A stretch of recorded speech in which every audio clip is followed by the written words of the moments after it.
Hi everyone, let's practice some MCQs on glycolysis. Question number 1 is glucose uptake by our cells is A. Energy consuming, B. Accelerable process, C. Insulin dependent, D. Insulin dependent. So the right option is the glucose uptake by our cells is the insulin independent process. As the glucose uptake where it is insulin dependent, they are present on muscles and adipose tissues. Only the muscles and adipose tissues, these are insulin dependent tissues, while the liver cells are insulin independent. By this process, by this mechanism, the liver are insulin independent so that the glucose can be easily uptake by the liver. In case of excess glucose, it is stored as glycogen, and whenever the blood glucose is low, so the glucose stores are again released into the bloodstream for compensation. What are the other organs or cells which are insulin independent? Insulin independent glucose uptake cells are the brain cells, RBCs. These are some other which are also insulin independent: brain, RBCs, intestine, cornea, kidney, islets of beta cells, placenta, spermatocytes, and liver. All these cells are insulin independent, while the muscles and adipose tissues are the insulin dependent for glucose uptake.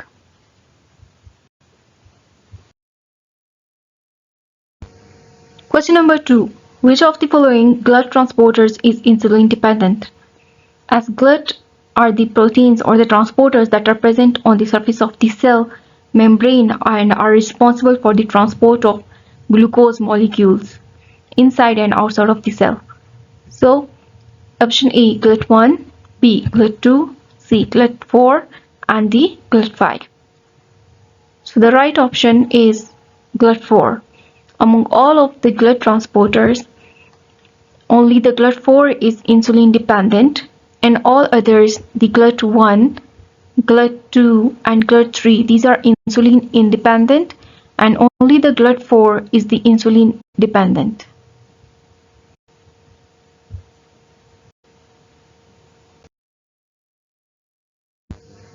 Question number 3. Which tissue primarily uses GLUT1 for glucose uptake?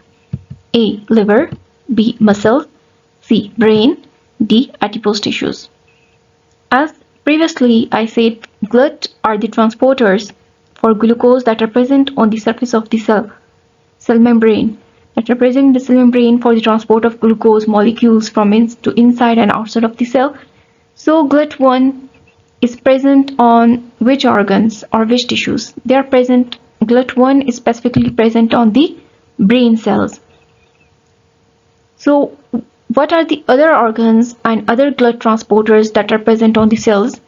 As you can see here, the GLUT1, they are specifically present on the RBCs, brain, and human beta cells. So these GLUT1 are specifically present on the surface of these cells. GLUT2 is present on the surface of beta cells, kidney, liver, and intestinal cells. GLUT3 is specifically present on the placenta. GLUT4 are specific for the muscles and adipocytes.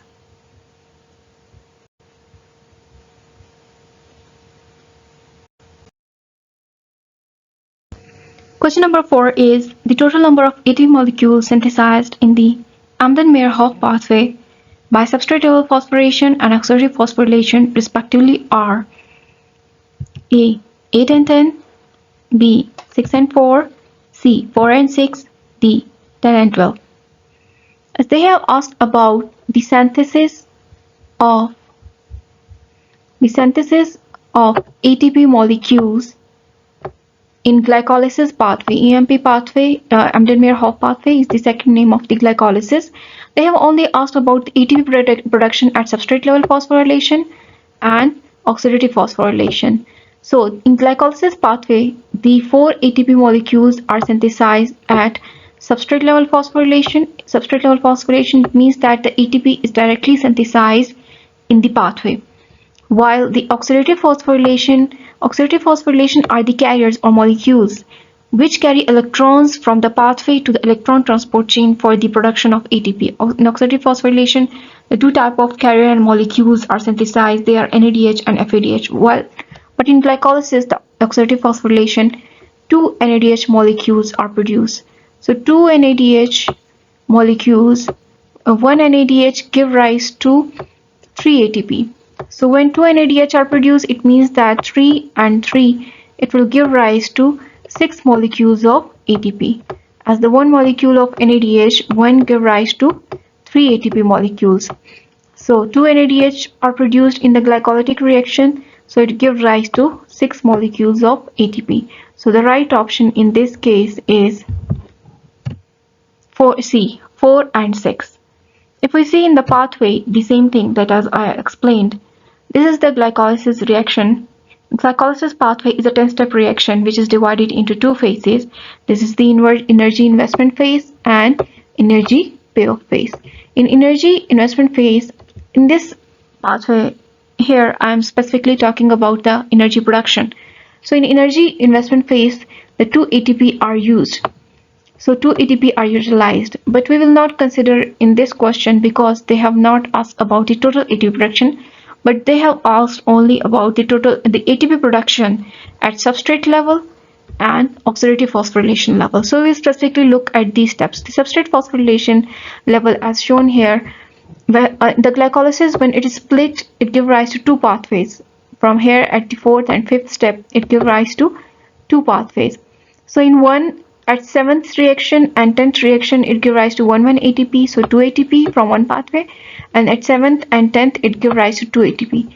So 2 and 2, it gives rise to 4 ATP. So that's why we say this step is specifically for the direct ATP production in the pathway, which is known as substrate level phosphorylation. So 4 ATP.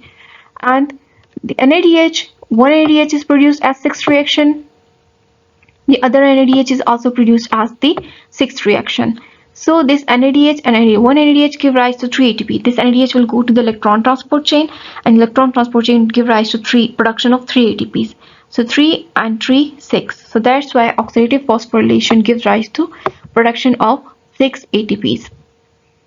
And if we talk about the total ATP production, then this 4 ATP, that substrate level phosphorylation, 2 investment as they were used.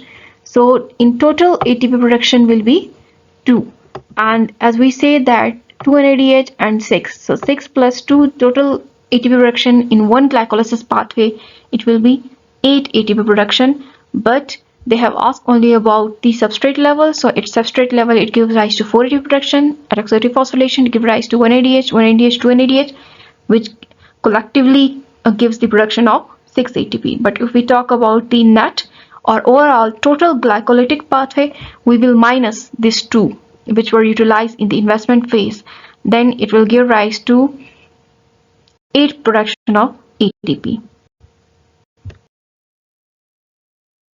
Question number 5. Choose the correct enzyme that catalyzes the reversible reaction of glycolysis.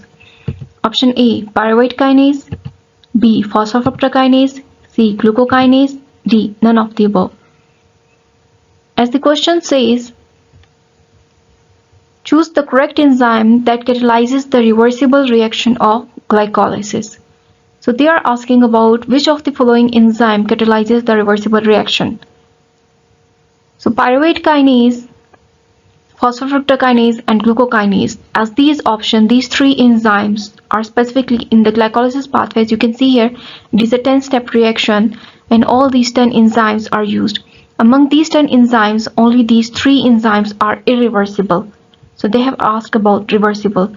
So the right option for it is none of the above, because all of these 3 enzymes mentioned are the irreversible enzymes, while except these 3, all the 7 enzymes are the reversible that catalyzes the reversible reactions. As shown here, where these irreversible enzymes catalyzes the reaction. At reaction number 1, the glucokinase and hexokinase, the reaction 1 in the glycolysis pathway is the irreversible reaction. The last reaction, pyruvate kinase, the reaction that is catalyzed by pyruvate kinase, it is also a irreversible reaction. And The third reaction, fructose 6-phosphate phosphofructokinase enzyme, also catalyzes the irreversible reaction. So in the whole glycolytic pathway, these three enzymes are irreversible enzymes, while all other steps and reactions are the reversible, and the reversible enzymes are used.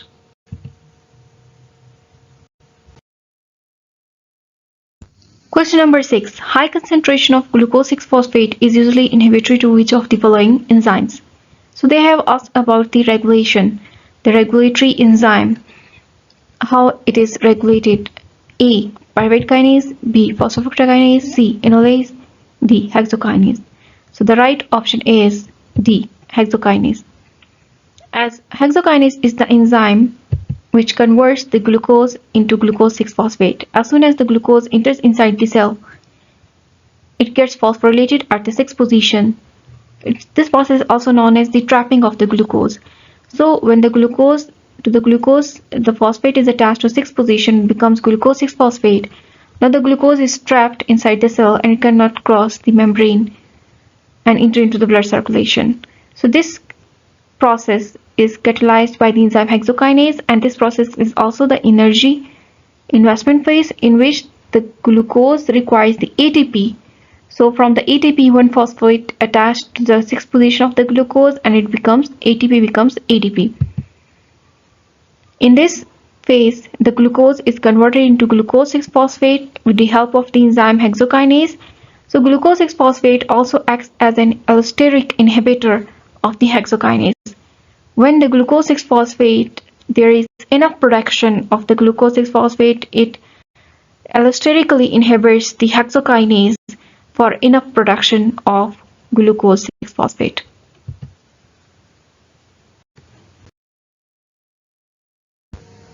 Question number 7. Cleavage of fructose 1,6-bisphosphate produces which of the following? A. An aldose and a ketose. B. 2 ketoses. C. Only a ketose. D. 2 aldoses. The right option is fructose 1,6-phosphate give rise to two products. One is aldose and other is ketose. So the right option is option A. If we see here in the glycolytic pathway, this is shown as the glycolysis pathway in which fructose 1,6-phosphate reaction occurs at the fourth reaction.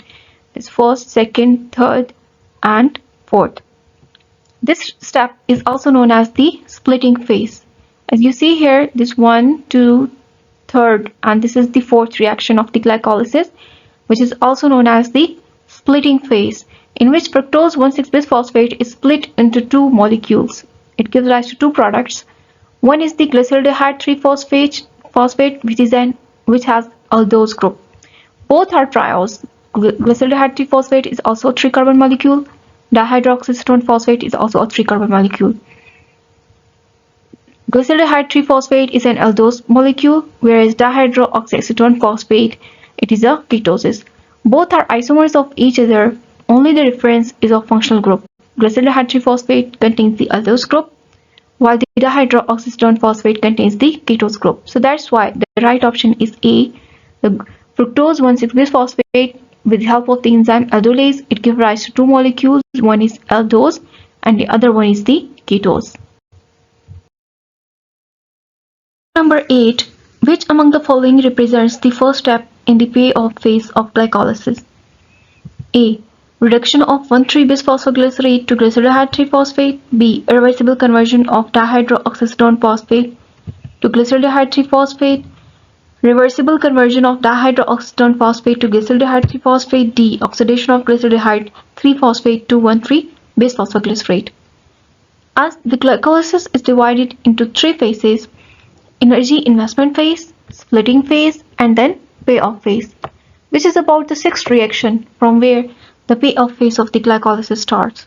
So the right option is glyceraldehyde 3-phosphate to 1,3-bisphosphoglycerate. This is the reaction in which there is also the production of NADH, and the glyceraldehyde 3-phosphate is converted into 1,3-bisphosphoglycerate. As shown here, it contains the 1-phosphate at third position. Then it also requires the presence of inorganic phosphate that will attach to the first position. So it will become 1,3-bisphosphoglycerate as shown here in the glycolytic pathway. Among this is the energy investment phase, then this is the splitting phase, and then this is the energy, this is the payoff phase in which the energy is released or generated. Among this, they have asked about the payoff phase. In the payoff phase, this is the first reaction. This one is the first reaction in the payoff phase in which glyceraldehyde 3-phosphate is converted into 1,3-bisphosphoglycerate. As glyceraldehyde 3-phosphate, it means that the phosphate is attached with the glyceraldehyde at third position. So inorganic phosphate is also required in this reaction in which the phosphate will attach to the first position and the molecule is changed from glyceraldehyde to phosphoglycerate. As the hydrogen, there is also the dehydrogenation reaction takes place at this step. So in dehydrogenation reaction, the oxidation takes place and NADH is reduced. So this NADH, it gives rise to the production of ATP. They will go to the electron transport chain where it will give the synthesis of ATP. So this is the first reaction in which glyceraldehyde 3-phosphate is converted into 1,3-bisphosphoglycerate with the help of the enzyme glyceraldehyde 3-phosphate dehydrogenase enzyme. This enzyme catalyzes the reaction. So the right option is D, in which there is the oxidation. They have indicated the oxidation. In this process, glyceraldehyde 3-phosphate is oxidized, and in turn the NAD is reduced into NADH. So there is production of NADH. Oxidation of glyceraldehyde 3-phosphate to 1,3-bisphosphoglycerate. Glyceraldehyde 3-phosphate is oxidized, while in this reaction NAD is reduced into NADH.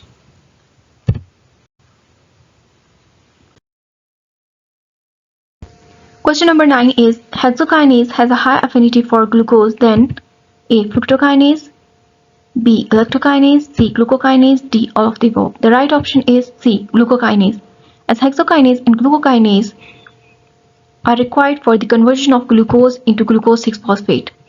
Whenever the glucose through the blood, when they transport it inside the cell, it gets trapped because the glucose can again cross the cell membrane and enter into the blood circulation. So with the help of ATP 1-phosphate attached to the 6th position of the glucose, it becomes glucose 6-phosphate. Now it gets trapped. Now glucose 6-phosphate cannot cross the cell membrane and enters into the blood circulation. So this process takes place with the help of the enzyme glucokinase and hexokinase.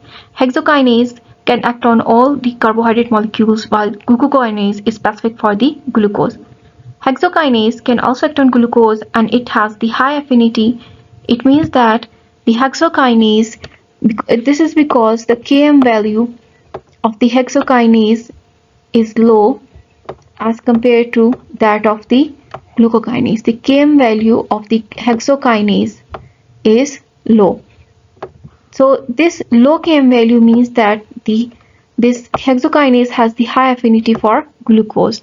It means that it can effectively glucose even at low blood glucose concentration.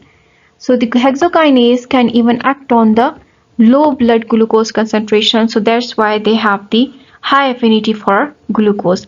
Whereas for the action of the glucokinase, it will require the high concentration of glucose.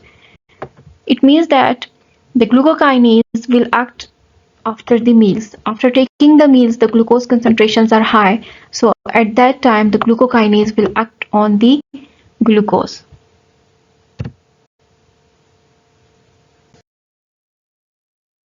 Question number 10. Dihydroxystone phosphate and glyceraldehyde 3-phosphate are interconverted by. It means that they have asked about the enzyme. Which enzyme is responsible for the conversion of dihydroxystone phosphate and glyceraldehyde 3-phosphate? A. Triose isomerase. B. Phosphotriose isomerase. C. Diphosphotriose isomerase. D. Dihydroacetone phosphorylase. The right option is B. Phosphotriose isomerase. As the reaction catalyzed here in the splitting phase, when the fructose 1,6-bisphosphate give rise to dihydroxystone phosphate and glyceraldehyde 3-phosphate, it gives two pathways. So the reaction again proceeds through the glyceraldehyde 3-phosphate, but it gives one aldose group and other is the ketose group. So this ketose group is converted into glyceraldehyde 3-phosphate because the reaction is only possible through glyceraldehyde 3-phosphate. We will get two molecules of glyceraldehyde 3-phosphate. So this ketone group as glyceraldehyde 3-phosphate and dihydroxystone phosphate These both are isomers of each other, only the difference is of keto group and aldo group. Dihydroxystone phosphate, it will be converted into glyceraldehyde 3-phosphate with the help of the enzyme because these both are isomers of each other. These are isomers of each other, only the ketone group will be changed into aldo group. So the enzyme is isomerase because these are isomers of each other. And these are 3-carbon molecule, both. This is also 3-carbon molecule, 3-carbon molecule. So that's why the enzyme name is triose. And the phosphate is still attached with dihydroxystone phosphate and with glyceraldehyde 3-phosphate. So the enzyme name is just like what the activity and the function it performs. So the enzyme name is phosphotriose isomerase because it only converts the group and it is the aldo. The dihydroxystone is the keto group and glyceraldehyde is the aldo group.